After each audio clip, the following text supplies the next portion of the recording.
Ustadh, can you please recommend a dua book for someone to use in Ramadan if they want to make lot of? Ustadh, what is the best deed to do in Ramadan? Ustadh, is it permissible to use an energy or caffeine patch when fasting? If someone struggles to do dhikr and wants to increase, especially in Ramadan, is it allowed to set a goal like, I will say this specific dhikr 500 times and count it if it works for them? Ustadh, if one drinks or eats forgetfully, is it correct that they do not have to redo the fast?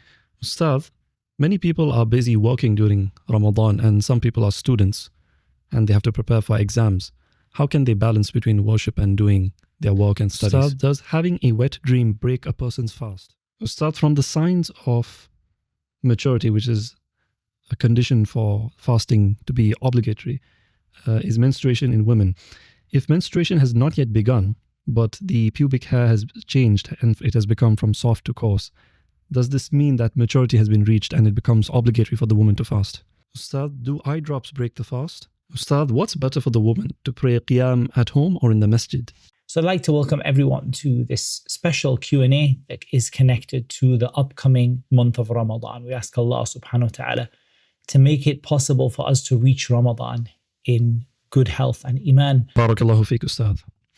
Ustadh, how can someone with an ongoing illness who is not exempted from fasting but may need to break their fast at times avoid the two extremes of breaking it prematurely due to waswas and delaying it too much, causing real harm? With regard to this question, in terms of a person who has an illness but doesn't want to break their fast prematurely, there are two things to bear in mind. First of all, not every type of sickness allows a person to break a fast. I think that's a big misconception people have, whereby in people's mind, and I don't think this is in the mind of the questioner because the question was worded in the right way, but I think in a lot of people's mind, they have the idea that any sickness allows you to break the fast. However, the sickness which allows you to break the fast has to be severe enough and strong enough that it's not something that would be normal or typical of a person who is breaking the fast. So, for example, a headache, some nausea, feeling tired, feeling dizzy. These are all things that are quite normal, especially in the first days of the fasting, and wouldn't allow or wouldn't be an allowance for a person to break the fast. However, with regard to a specific medical condition, my suggestion would be that you yourself have feedback from a medical professional as to where the limit lies with you. So, for example, if someone has, let's say, mild diabetes and the doctor has told them that they are able to fast, I think that instead of making it guesswork, they should ask their doctor, what is the number or the blood reading, or what is the symptom at which I should say that this is now becoming to a stage where it's dangerous for me and I can't continue to fast. And I think that's better than a person leaving it to guesswork. Like, I just don't feel well, etc. I think it's far better that you have some kind of medical guidance as to what specifically you need to look out for as a reason to break the fast. So I think the question is difficult to answer very specifically because of the fact that every illness is different. But typically, a very common situation would be sort of a mild diabetes, maybe something like that, where the doctor has said it's the winter, you can fast, but ... You need to ask, if you're getting permission to fast, you need to ask, when is it that I shouldn't fast? Okay, when your blood glucose reaches this, or when you feel like this, or this symptom comes. So you have medical guidelines. I think that's the best way to deal with it. Otherwise, if it comes from without that, if it's something that's just down to you, I would simply say that if it's typical of what people would normally have during a fast, then you should not break your fast. Like, people would typically have a headache, people would typically have a bit of nausea, maybe feeling a little bit dizzy or a little bit tired, feeling a bit sick. That is all within the normal range of what people experience during fasting, and you don't break your fast for it. But if it goes beyond that, then you're permitted to break your fast. If you yourself then say that I don't want to break it because I want to carry on for a while, then that's a decision that you make for yourself, knowing your own medical condition. But it's not beloved to Allah subhanahu wa ta'ala for you to harm yourself. So you have to be careful about that. And Allah Azza wa Jalla knows best. Barakallahu feek, Ustadh.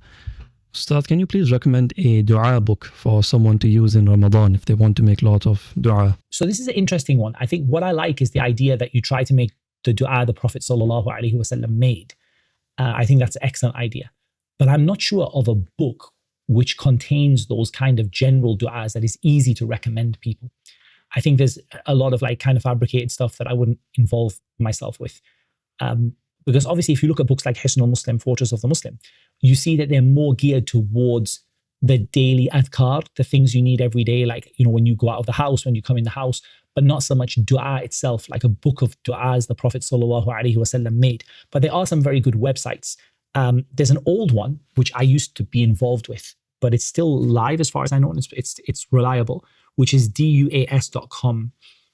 I'm going to just check. Yeah, it's still live. It's very old, but it's still live. So duas.com.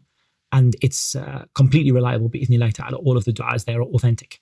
So you could definitely have a look through those categories there as well, inshallah. There's quite a few good ones in Arabic as well. But I can't think of like a book in English or that's widely available that I could recommend you just to take. It's just a book of du'as. Not off the top of my head, and Allah knows best. Barakallahu feek, Ustadh. Ustadh, what is the best deed to do in Ramadan? So I think one of the things we need to understand is that there is no specific best deed to do overall. Rather, there are best deeds to do depending on the time of the day, depending on the situation of the person. So if we just go through some of the best deeds to do, because we can't say that there is a best deed. If we look at some of the best deeds to do, so no doubt, of course, the fasting itself, you can't discount that. Especially, when you talk about the hadith that fasting, إِلَّا الصِّيَامُ إِلَّا الصَّوْمُ فَإِنَّهُ لِي وَأَنَا أَجْزِي بِهِ. The statement in the hadith Qudusi that everything you're rewarded for according to the rewards which Allah subhanahu wa ta'ala has set out from 10 to 700 times, except for fasting. It is for me and I reward it unlimited, whatever I want. So Allah subhanahu wa ta'ala's unlimited reward for fasting, no doubt that is not the fasting which the Prophet sallallahu alaihi wasallam said, رُبَّ صَائِمٍ لَيْسَ لَهُ مِنْ صِيَامِهِ إِلَّا الْجُوعِ. Maybe a fasting person just gets hungry. So fasting with the eyes, fasting with the ears, fasting with the tongue, fasting with the hands and the feet, completely fasting from that which is forbidden and that which would decrease the reward of the fast is no doubt from the best deeds of Ramadan. What about praying? Certainly praying your obligatory prayers, it comes first. But if we look beyond that, praying the Taraweeh, whoever stands with the Imam, man qama ma'a imami hatta yansarif, kutiba lahu qiyamu layla. Or kama qala sallallahu alayhi wa sallam, that whoever stands with the Imam until the Imam finishes, it's written for them that they prayed the whole night. So for this reason, I think that there's then, that you look at the qiyam, you then look at the charity. The Prophet sallallahu alayhi wa sallam, ajwadu ma yakunu fi Ramadan. The most generous that he was in Ramadan. And particularly the iftar, feeding the poor person, to the point where some of the scholars, they said regarding Ramadan, Ramadan is nothing other than إطعام الطعام وقراءة القرآن. Ramadan is nothing other than feeding people food and reading the Quran, yani the optional deeds. So from the best of them is to feed the person. And there are multiple narrations. Of course, there is a narration that you will have the reward of their fast without their fast being decreased in anything. But also there is a narration outside of the Kutub Sittah, which indicates that as long as that person has food in their veins from you, from what you provided them with, you'll receive the reward for all the deeds they do because of it, like the prayer and the dua and the reading of the Quran, as long as the food that you've given them is they're still being nourished from it. So there is a huge reward in the iftar, in charity in general. If we look at the last 10 days, for example, i'tikaf, even though i'tikaf is not limited to the last 10 days, but i'tikaf, isolating yourself in the masjid. If you look at dua, the fact that Allah subhanahu wa ta'ala said, وَإِذَا سَأَلَكَ عِبَادِي عَنِّي فَإِنِّي قَرِيبٌ أُجِيبُ دَعْوَةَ الدَّاعِ إِذَا دَعَانِ. And this came in the middle of the ayat regarding Ramadan, shows that dua is from the most important of the actions you can do in the month of Ramadan. And the Prophet sallallahu alaihi wasallam said, "Ad-du'a huwa al-ibadah." Dua is the essence, the core of what worship is. So I think out of all of that, and there are many more, it's not that one of them is the best, but that at each time in the day, there is a best one. There is a best one. So would you say that it's best, even though we talked about the virtue of reading the Quran, is it best to be sat reading the Quran from the Mus'haf while the Imam is leading the people in Taraweeh? We would say no, because of the hadith of starting with the Imam and finishing with the Imam. So you start with the Imam until the Imam finishes. It's written for you, you prayed the whole night. So now, should you be reading the Quran from the Mus'haf, sitting down, just reading, even though this is one of the main actions in Ramadan, while the Imam is leading the people in Tarawih. No, you should be with the Imam. That's the best thing to do at that time. For example, people say, should you be giving charity, like out giving charity on Laylatul Qadr? The answer is no. Not to say that it's wrong to give charity. Of course, you can give charity just generally. But should you be busying yourself like out on the streets giving charity when the people are in the masjid praying? No, you should select instead to give that charity, example, after Asr, so that you can be in the masjid, looking for Laylatul Qadr. So there's a best deed to do in each particular situation during the month. And Allah Azza wa Jalla knows best. Barakallahu feek, Ustadh. Ustadh, is it permissible to use an energy or caffeine patch when fasting? With regard to what breaks the fast, in terms of the issue of food and drink, there's a couple of things that we need to understand. So the first thing that we need to understand is the types of food and what is similar to food. The types of food and what is similar to food. So the first thing is that anything which reaches the stomach, it breaks the fast, regardless of whether it is nourishment or not nourishment, according to the view of the majority. So even if you were to swallow a stone, it would break your fast. So this is what goes into the stomach. Some of the ulama said there's a view with regard to what goes in and comes out, like a tube. If you had a medical tube inserted and it came out, there's a view that that doesn't break the fast. But generally speaking, they said that if you were stabbed in the stomach and the head of the spear broke, you would break your fast. You would have broken your fast, even though you didn't eat anything. Like in what reaches the stomach, whether it is food or not, breaks the fast. And that's why you can't dry swallow tablets and things like that. Even if you did it dry, if it reaches the stomach, it breaks the fast. Likewise, that which is similar to food and drink that doesn't reach the stomach, but it's given another way. So for example, it can be given through injections or patches. If it is the same as food and drink, then the issue of that is that it invalidates the fast. And with regard to them is, if they're from those types of patches which give the effect of food and drink, then it's not permissible to use them. If it's from the things which give the effect of food and drink, it's not permissible. And it's not permissible to use them.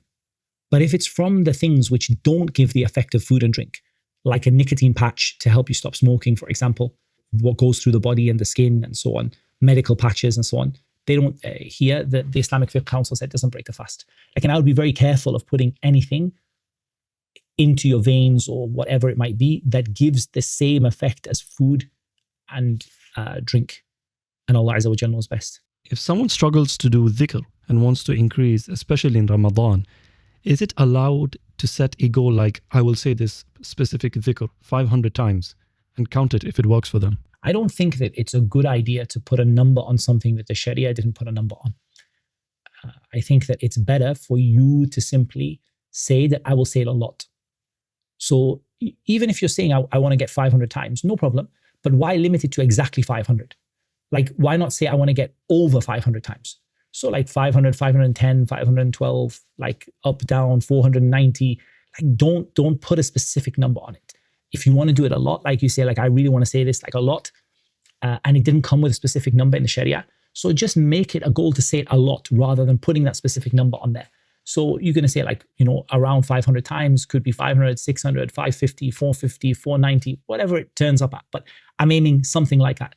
Then I hope that that is permissible, inshallah. But I don't like the idea of a person hitting a precise number on a dhikr that there isn't a number given for it in the Sharia. And Allah knows best. Ahsanallahu ilaykum, Ustadh. Ustadh, if one drinks or eats forgetfully, is it correct that they do not have to redo the fast? Yes, that's true. The hadith came with that regard, that it's Allah subhanahu wa ta'ala that fed him and gave him drink. So the person does not have to. Now, the first condition of that is that it should be truly forgetful. It shouldn't be a case where a person was kind of like they had it in their mind, but they just did it anyway. It has to be something that's truly forgetful. And as soon as the person remembers, then they have to stop and they have to empty what is in there, what is in their mouth. They can't, just finish the bowl because they forgot when they started it. So they do have to empty what is in their mouth, and they have to wash out their mouth, for example. But yes, the person is not to blame for what they ate when they didn't remember. And Allah knows best. Ahsanallahu ilaykum, Ustadh. Ustadh, what are some of the ways that people break their fast without knowing? Most people do it, but they don't realize. I think there's two things that you have to bear in mind: breaking the fast and losing the reward of the fast. So, first of all, when it comes to breaking the fast, I think that people are very familiar or generally familiar about what breaks the fast in Ramadan. And I don't think there's a lot of confusion. Wallahu a'lam, personally, I think people are quite familiar with what breaks the fast.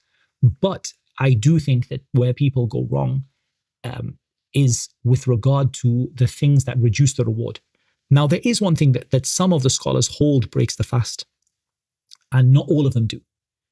I personally lean to the fact that it doesn't break the fast, but it's better to keep away from it, and that is bukhur, and that which is similar to it. So incense and thick, that thick kind of smoke which reaches into the stomach.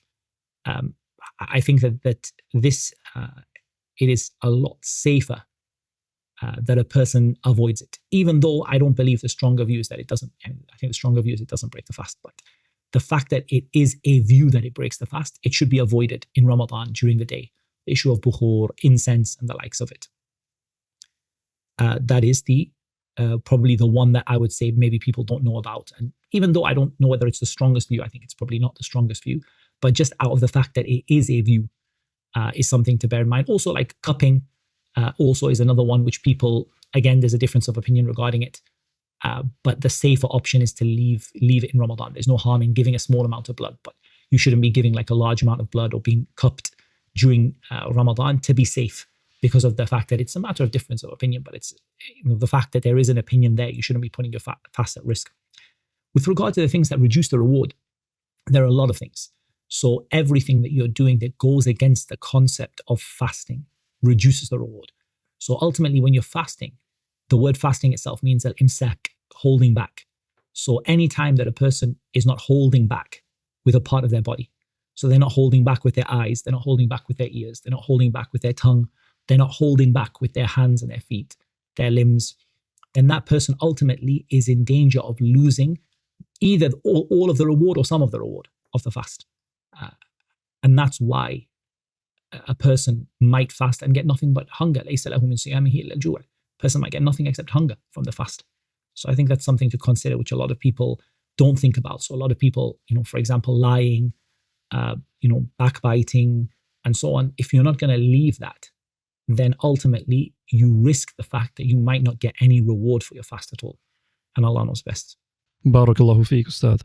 Ustadh, if an elderly person cannot fast, can they give fidya to their son who doesn't have much and doesn't work? Or does it have to be outside of the family? In general, it shouldn't be someone that you normally spend upon, wallahu a'lam, generally speaking. The issue of these penalties and such, penalties and obligatory forms of charity and so on, I would suggest not giving it to someone that is someone you're obliged to spend upon, like your direct descendants or ascendants. Like, and if it's given to another family member, then obviously no harm in it, inshallah. Like, and it should be somebody that who is the fidya given to. It's not just given to somebody who doesn't have much or doesn't work. The fidya is given as food to someone that doesn't have it.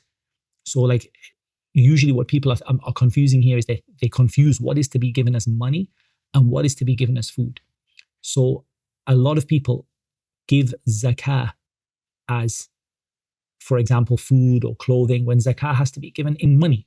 Zakatul mal, I mean. And zakatul fitr is the opposite. Zakatul fitr has to be given in food. Zakatul fitr has to be given in food. If it's given in money, then money should be, the charity or the organization should purchase the food with the money that's given, because it's given in food. So you have to be careful about the difference between what is given in money and what is given in food. So someone who's not working, for example, and doesn't have much, that person, if they still have qut al-yawm, they have enough food for the day, and it's different from the one that doesn't have any food. But generally speaking, these penalties shouldn't be given to someone that you're obliged to spend upon. Rather, it should be given to someone that you're not obliged to spend upon, and Allah Azza wa Jalla knows best. Barakallahu feek, Ustadh. Ustadh, is it sunnah to have dates for suhoor, or is that restricted to iftar only? Wallahi, what I remember, he mentioned is for both, but I don't recall specifically. Allahu a'lam, I don't recall. I would have said to you it's for both, but I don't recall, like, I can't recall a specific evidence for it that I could quote to you. Now, here there's an exception I wanted to mention in the previous question, which came to my mind, which is that if that son doesn't have enough food and there's no one else to spend upon him other than that mother, then yes, she can give the fidya in terms of food. If he's being spent upon, then no. But if there was no one to spend upon, then yes, she could give the fidya if nobody else was there and they didn't have any food. However, to understand the type of person that it's given to, any the person who doesn't have enough to live on, and they're given like half a sa' of the local any staple food. Allah Azza wa Jalla knows best. Jazakallahu khairan, Ustadh. Ustadh, many people are busy working during Ramadan and some people are students and they have to prepare for exams. How can they balance between worship and doing their work and studies? So I think the first thing is that we need to not be caught up in the cycle of this world, which is very easy to get caught up in. The reality is you never ever get free. You know, these people, they take you for your whole life from 5 years old until 25 years old. And then the world of work takes you until you're 65 or 75 years old. And they never give you, time off. So you never have free time. You always have a big project, or you always have exams, or you always have. And so I think that you should be careful not to get sucked in by that, to the extent where you reach a place where you are never ever able to dedicate yourself to worship. And sometimes there's just, the barakah of just dedicating yourself to worship. And the exams I've been studying the whole year. So bi'idhnillahi ta'ala, it will be fine. I do understand there's a culture, certainly when it comes close to exam time, a person needs to study hard. I understand that. In which case I would say, don't remove the good deeds from Ramadan. Just find an acceptable level. So for example, if normally you would finish the Quran every week or every 10 days in Ramadan, instead of doing it every 10 days in Ramadan, why don't you try to do it like, for example, one time the whole Ramadan? Like finish the Quran one time the whole Ramadan because of your exams. So you're not getting rid of it, you're just decreasing it a little bit. But I do think you have to be careful that for a lot of us, there's always exams, or there's always, a project deadline, or there's always something urgent at work. And I think you have to learn to put that on hold for the sake of your religion. Barakallahu feek, Ustadh. Ustadh, I clean my heart through fasting. I cleanse my heart through fasting, but hidden addictions and sin have afflicted me again. How can I change myself through Ramadan? So when it comes to addiction to sin is something which requires a multifaceted approach. I think one thing Ramadan gives you is the fact that the shaitan is shackled. It reduces the influence of the shaitan upon you. The fact that the doors of Jannah are open and the doors of Jahannam are closed give you that opportunity to leave that habit. But one of the most important things is that your intention is to leave it beyond Ramadan. And I think it's also very important to use Ramadan to make dua, to ask Allah to make it easy for you to leave those things that you are addicted to. I also think it's very important that a person analyzes why they fall into a certain sin. I mean, why is it that the person falls into a certain sin? I think once a person knows why, they can try to stop it. I think it's very hard when a person doesn't look at why they're doing something. It's very easy for them to fall into it again and again. So they have to look at their companions, they have to look at the environment, they have to look at what is the things that lead up to that feeling or that sin. I think it's very, very important. And Allah Azza wa Jalla knows best. Barakallahu feek, Ustadh. Ustadh, if someone's parent has passed away with obligatory fasts that they still have to make up, am I required to fast on their behalf? The first thing we have to understand is whether their fasts are still obligatory on their account or not. I think that is an area where, again, people get very confused. So if a person died, for example, in the middle of Ramadan, then the person is not obliged to make up, for example, the days that were remaining of the month of Ramadan. For example, if a person was sick with an illness that there was no hope for a cure, then that person just needed to feed one poor person for each day.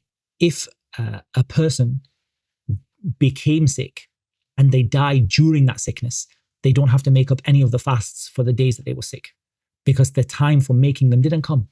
So as an example, let's just say somebody became sick in Sha'ban and they were sick through the month of Ramadan, they didn't fast and they died. So that person doesn't have to make up those days from Ramadan at all, because then they never got to the stage where they could have made them up. And they never got to the stage where they could have made them up. So the making them up didn't ever happen to them. So I think a lot of mistakes people make is the issue of putting fasts on the deceased that are not theirs to fast in the first place. That's the first thing. Secondly, if there are fasts that they, for example, they were sick in Ramadan and they died midway through the year. So for sure, that person could have made up the fasts but didn't. So here, it's recommended for their heirs, those who inherit from them, to fast on their behalf, but it's not obligatory for them to do so. And it's recommended for the heirs or those who inherit to make it up for them. And Allah Azza wa Jalla knows best. Barakallahu feek, Ustadh. Ustadh, is it better to focus on aiming to finish the Quran without translations and reflection, or read less and reflect more? Generally in Ramadan, the goal is to finish the Quran more than it is to go slowly. And that's why if you look at the Salaf, rahimahumullah ta'ala, you don't see, for example, them saying, I only finished the Quran once with tadabbur. You see them finishing every day, one in a day, one in a night, every 3 days. You don't see them saying, like, I took the whole Ramadan to finish one time so that I could have tadabbur. So I think that if you look at the understanding of the Salaf, it is tilawatul Quran. It's reciting the Quran. Now, I'm not going to say that doesn't involve tadabbur or it doesn't involve tafsir. It does, no doubt. But I don't think that overly, like, slowing right down so you can ponder deeply, I don't think that that is the way that the Salaf approach reciting the Quran in Ramadan. Rather, they approached it as a time to make tilawah, to finish as much recitation as possible. And Allah Azza wa Jalla knows best. I do think, though, for those who don't understand Arabic at all, it is helpful to at least once in Ramadan finish at least the translation of the Quran in the English language. We did it one time with AMU as a YouTube video. And I would recommend something like that. If you don't understand, even generally, like you're reading the Quran, you don't understand at all, I think that having, like, as you're reading, just having a glance at the English could be helpful, inshallah ta'ala. Jazakallahu khairan, Ustadh. Ustadh, if a woman is in her menstrual cycle, how long should she wait to begin fasting again if she is unsure whether or not her period has ended? So this issue of being unsure whether the period has ended or not is definitely something which causes a lot of women a great deal of problems. And one thing we should be really clear about is, if that's happening to you, it is obligatory on you to learn the fiqh of the menstruation and learn it properly to the extent that you know when it has started and stopped. Because this is a matter now which is an essential matter of your religion. With regard to the end of the menstrual cycle, there are two situations. One is that a woman has a clear sign that her menses has ended. And this is often called a show, to be like a discharge of some sort, like a white discharge, where she knows that when this discharge comes, her menses has ended. This one is easy. The second one is a one where the woman she doesn't know. And here, what she has to do is she has to examine herself on a regular basis. And when she sees that there is no more menses, then at that point, she is now able to fast. Now, bear in mind, it's not a condition for her to make ghusl before the fasting starts. She can start fasting even if she hasn't yet made ghusl for it. It's not a condition for her to have made ghusl. The ghusl obviously is a condition for the prayer, but it's not a condition for her to fast. So she can, for example, if she believes that she finished at a certain time, then she can start her fast as long as this was before the adhan of Fajr. So she had time to make the intention. So again, it's difficult to explain or describe how she would know, but I think that it's important for her to get a good understanding of that through specific, for example, classes or lectures or literature, so that she understands exactly when that limit is. I'm not convinced that there's a fixed time. Like, I'm not convinced you can say like 1 day or 2 hours or 4 hours, but I think that she herself should know what is normal for her. So normally, if the blood completely ceases and she has checked with a tissue or similar and she has no spotting of any sort, and then again she waits some time, which is normal for her, and she checks again and she has no spotting or marks of any sort, then I think at that point she considers that she believes, based on herself and what she knows of herself, that she's finished, and then she can begin the fast as long as she has time to make the intention before the adhan of Fajr begins. Other than that, she may make a mistake sometimes, it could be, in which case she realizes that she fasted and she should have broken her fast. And for example, she finds a couple of hours later that she made a mistake. But typically, there should be a routine that she has by which she knows herself. I'm not convinced that I know, to my knowledge, of any specific time limit that you can put for every woman and say that it is 4 hours, or that it is 1 hour, or that it is like half a day, or that it is from one prayer to another. But she should know herself and what is typical for her. And Allah Azza wa Jalla knows best. Barakallahu feek, Ustadh. Ustadh, does having a wet dream break a person's fast? No, it doesn't. It doesn't break a person's fast. If it's not in a person's control. What breaks a person's fast is what is in their control. What is in their control. And that is intimacy with regard to the spouse, as well as any what they call the secret habit. And this is what is in a person's ability to control. And this, if it, for example, ends in ejaculation, or if there is intimacy between the spouses to the level which breaks the fast, then this is what is in a person's control. But what happens when a person is asleep comes under the hadith rufi' al-qalam an thalath. 3 people have no pen rights for them. And that includes an-na'im hatta yastayqiz, the sleeping person until they wake up. Barakallahu feek, Ustadh. Ustadh, some people live 15 to 20 minutes away from the masjid. Should they attend the 5 prayers in the masjid and Taraweeh prayer as well? So when it comes to living away from the masjid, there are 2 things that you should do. The first one is that you should pray in the jama'ah, and you should not leave praying in the jama'ah, because Allah didn't, subhanahu wa ta'ala, didn't leave the command to pray in the jama'ah, even at a time of war. Even when the enemy is shooting bullets at you or missiles at you, you still have to pray in jama'ah. So a person shouldn't leave praying in the jama'ah because of the fact that they are far from the masjid. Rather, let them make a jama'ah with their neighbors, with the people close to them, bi'iznillahi ta'ala. That's the first thing. The second thing they should do is to try to attend the masjid as much as possible. Because just because a person is too far to be obliged to attend it in all 5 prayers doesn't stop them from attending it as much as possible, and especially in Ramadan and the Taraweeh. Let a person try their very best. I remember I, for a long time, lived around, when I was living in the UK, I lived around 15 minutes away from the masjid, approximately. And we used to go for all 5 prayers every day. And occasionally we would miss. Sometimes you have to pray jama'ah at home or something like that. But generally speaking, we make most of them. So I think it's all down to the motivation. It's all down to how much you want to do it. But I think that you should definitely be aiming to go as much as possible, because praying in the masjid is the default, as much as possible. And other than that, if you do miss it from time to time or from prayer to prayer, certain prayers, maybe it's work time, then do try to pray in the jama'ah. And Allah Azza wa Jalla knows best. Barakallahu feek, Ustadh. Ustadh, from the signs of maturity, which is a condition for fasting to be obligatory, is menstruation in women. If menstruation has not yet begun, but the pubic hair has changed and it has become from soft to coarse, does this mean that maturity has been reached and it becomes obligatory for the woman to fast? Yes, because the rules of the signs of puberty are not that it doesn't have to be all of them. It can be one of them. And it can be one of them. It doesn't have to be all of them. It doesn't have to be all. It can be even just one of them. So, for example, that coarse hair around the private parts is enough to prove adulthood, even if the menses hasn't started for that girl. And Allah knows best. Ustadh, what is better, to recite the Quran with the necessary rules instead of proper tajweed, like doing proper ikhfa, ghunna, etc., so that we can do more khatms?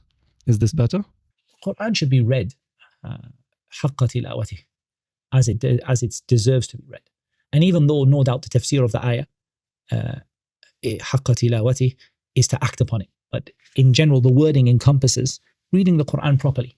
So you shouldn't be reading the Quran in such a way that you lose the right of the letters and the words. But the scholars of the Quran, they have different speeds at which a person can recite the Quran. And this is well known in the science of the recitation of the Quran, that there are different speeds at which you can read. And those speeds have a purpose. So at each speed, you should never be at a stage where you lose the meaning of the words.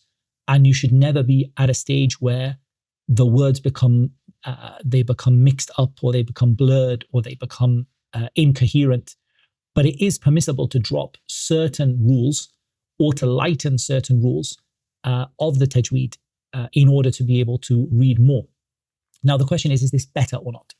And the answer to that depends on what the purpose is. So reading quickly can be beneficial in the sense of a person revising what they know and so on. But I think that, would I recommend a person to read really quickly just to finish? I think when you read at a certain speed, you read at a speed where you actually lose the ability to process what you're reading. And that's why the Prophet ﷺ disliked reading the Quran in less than 3 days. Even though in Ramadan, many scholars held there's an exception. They held that you can read the Quran every day. But I think that when you read the Quran very, very quickly, it can be very good for memorization and strengthening it. But you definitely lose a sense of what you're reading without a shadow of a doubt. And so I would suggest that a moderate reading with enough tajweed that you can still have a connection to what you're reading, that would be the minimum standard. And if a person reads with beautiful, slow recitation of the Quran, they get the reward for that, bi'idhnillahi ta'ala. Barakallahu feek, Ustadh. Ustadh, does the woman have to give fidya if they fail to complete their missed fasts until the next Ramadan? No, I don't believe so. If the case is that she has a reason for not doing so. If she has a reason for not doing so. So for example, it could be that, for example, she was pregnant, then she was breastfeeding. And if these kind of things which happen again and again, for example, or she was sick. So then in that case, she has to make it up as soon as she becomes better or the excuse for fasting is removed from her.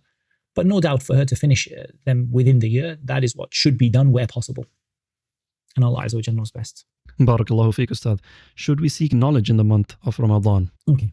So seeking knowledge is of two types. Seeking knowledge of the essential things which you have to have in order to get through your day. And that must be done in Ramadan and outside of Ramadan. It's very important. So, for example, the knowledge of the fasting or what breaks it, the knowledge of the good deeds to do in Ramadan, the knowledge of what reduces the reward of the fast, the knowledge of how to get rid of the sins and purify the heart. And this is knowledge that you need every day, and you can't escape that needing that knowledge. So this is obligatory for Ramadan as it is obligatory for all of the other days of the year.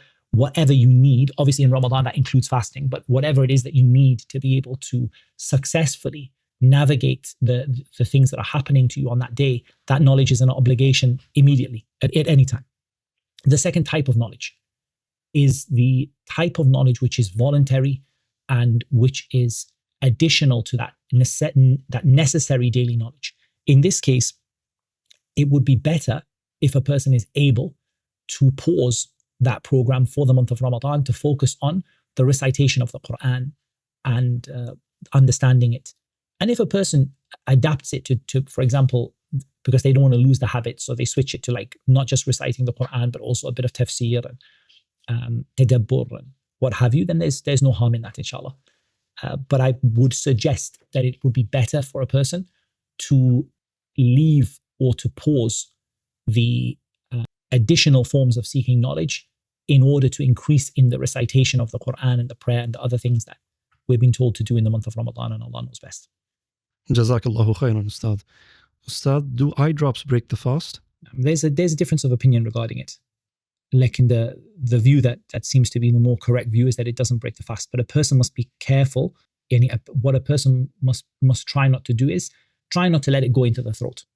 Even though Shaykh Ibn Uthaymeen said that it doesn't break the fast, even if you can taste it in your throat. And Allah Azza wa Jalla knows best. Like, and a person should try to avoid that, tasting in the throat. Like in the eye drops doesn't break the fast.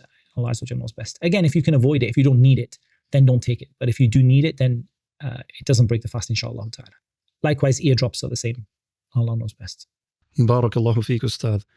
Ustadh, what's better for the woman, to pray qiyam at home or in the masjid? So the situation with regard to the woman is divided into two situations. If she's able to recite the Quran well and fluently, and she's able to stand in prayer for a long time, it's better for her to pray at home, no doubt. وَبُيُوتُهُنَّ خَيْرٌ لَهُنَّ. Their houses are better for them. However, if it's the case that she is not able to stand for a long time, she has limited Quran, she would struggle to pray a long prayer, then if she can safely go to the masjid and with the permission of her guardian, then yes, it's better for her to go to the masjid. Because what is intended, what is the purpose of the standing in prayer is the long standing and to stand for as long as possible. So if she's not able to stand for a long time at home because she only knows qisar, as-suwar, the small surahs maybe, or she would struggle to stand for a long time then it would be better for her to go to the masjid, providing that it's safe to do so and she has the permission of a guardian and it doesn't harm her responsibilities within the home, and Allah Azza wa Jalla knows best. Barakallahu feek. Ustadh, the woman who is heavily pregnant, does she have to make up her fasts or does she feed people and not fast? So we have to understand that the difference between making up the fasts and paying to feed a poor person typically is the difference between the one that is expected to recover or not expected to recover. So what we can see from a woman who's pregnant is clearly she's expected to recover. She's going to deliver the baby, bi'iznillahi ta'ala, and then she'll be fine and she'll be able to fast. She might be breastfeeding the baby, in which case she might feel reluctant to fast, but there's no health reason that she can't fast either this year or the next year or the following year. So for that reason, this is a case where she would simply make up the fasts. However, there is a view which I think is safer. Again, I'm not sure about stronger, but it's definitely safer. And that is that if the woman, the reason for her not fasting is not her own sickness, but a fear for the baby, then she should not only just make up the fasts herself, but also pay to feed a poor person for each day of fasting she missed. So she should join between the fidya and between making up the fasts. If her only reason is fear for the baby, she says, I'm fine, I'm healthy, I don't feel sick, I can fast, but I don't fast because of the baby, then it's safer for her to do a fidya as well as to feed a poor person, as well as to make up her fast as well. There is a situation with regard to missed fast where she could reach a large number of days.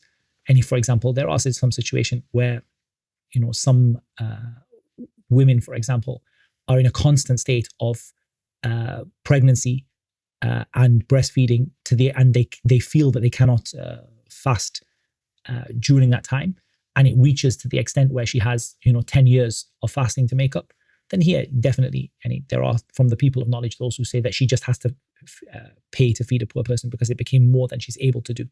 But certainly it is certainly possible to make up a few years of fasting without a shadow of a doubt. It is possible, and from the evidence for that is from the penalties of intimacy in Ramadan is to fast 60 consecutive days. And therefore fasting 60 consecutive days is within the ability of a person. لا يكلف الله نفسا إلا وسعها.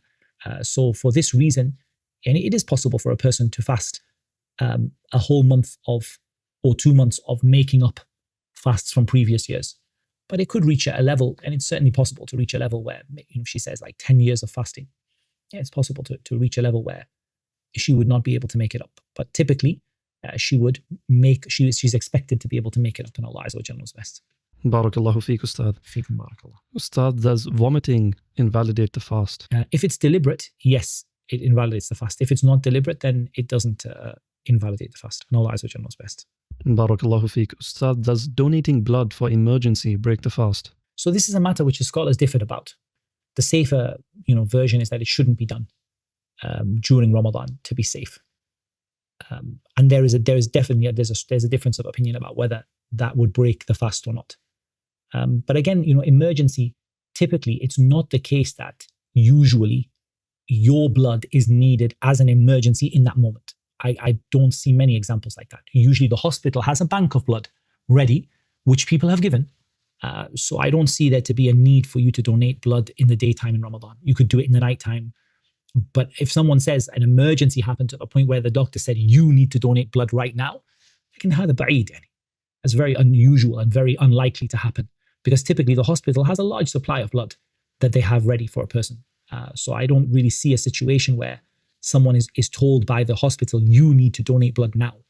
And if they do, there's a difference of opinion as to whether that breaks the fast or not.